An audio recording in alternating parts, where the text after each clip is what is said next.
El sector agrario es ese sector que día tras día ve cómo sus expectativas de desarrollo se desvanecen, fruto de inclemencias climáticas, incrementos de los costes y, para terminar de rematarlo, leyes estatales, como por ejemplo la prohibición de la quema de residuos vegetales sin una moratoria de tiempo para la adaptación a los recursos necesarios para adaptarse a esta normativa.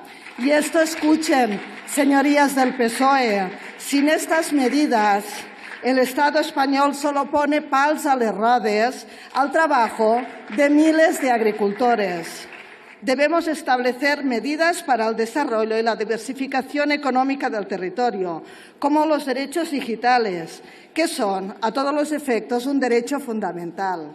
Si entendemos Internet como un bien público, todo el mundo tiene que poder disfrutar de su acceso en igualdad de condiciones. Por tanto, debe ser universal, equitativo, asequible y con el ancho de banda necesario, independientemente de las circunstancias personales, laborales y socioeconómicas del que vive.